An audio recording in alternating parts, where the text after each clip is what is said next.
Chief Callistus Elezeowa is a Nigerian living in Ghana. He moved here to set up his business 17 years ago. Ghana is home to many immigrants from the West Africa sub-region, but some Nigerians say they are no longer safe living in the country. We feel so threatened. We feel our investment is not secured.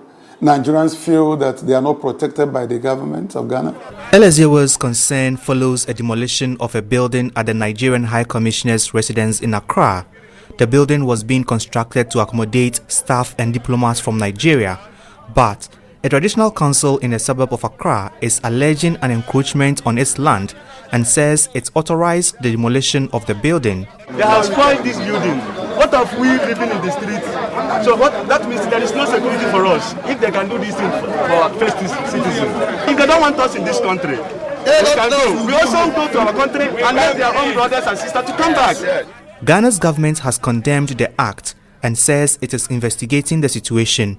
But tension has been building up since last year after the closure of shops belonging to Nigerians in Accra and other parts of the country.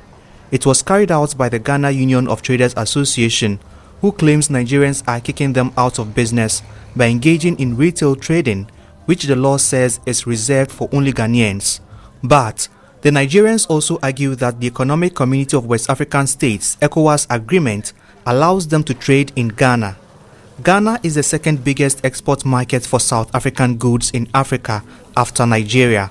As West Africa's two largest economies, trade tensions between Ghana and Nigeria could have a spillover effect on other foreign businesses in Ghana. Trade tensions in the past had generated calls for Nigeria to cut ties with Ghana. The current situation of Nigerian traders in Ghana reflects a history of trade tensions that have put a strain on political and economic relations between Ghana and Nigeria. In 2012, the government closed down shops of foreigners, especially Nigerians, for failing to comply with a law that required them to invest $300,000 as capital of their business and also employ at least 10 Ghanaians before operating. The crackdown was seen as targeting Nigerians since many of them could not comply with the law that has often been ignored. Back home in Nigeria, people are concerned about the situation in Ghana. I'm not happy with what is happening to Nigerians in Ghana.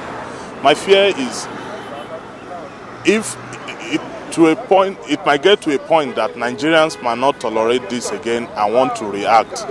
I wish the two countries can come, the Ghana and Nigeria can come together and find a lasting solution to the problem.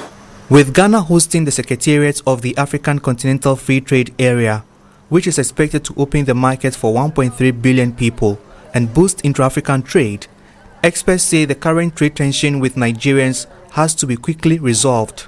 We are Africans in West Africa. Our economics are knit together.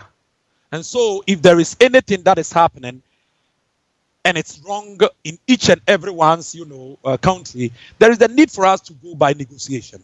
But then the ECOWAS protocol must also be undergird most of these things that we are, analyzing. And I think that once the ECOWAS protocol, we must explain it here and there to each and every one, so we know what we are doing. Ghana's government says it is working with the Nigerian government to resolve the entire situation affecting Nigerian traders living in Ghana. However, so far as the country's trade laws have yet to be amended to align with the ECOWAS agreement that will allow foreigners engage in retail trading in Ghana, these trade tensions may linger on. Chief Callistus Elezeowa says it's taking too long to quell the trade tension and wants a lasting solution to the situation before it gets worse. Nabil Ahmed Rufai, SABC, Accra, Ghana.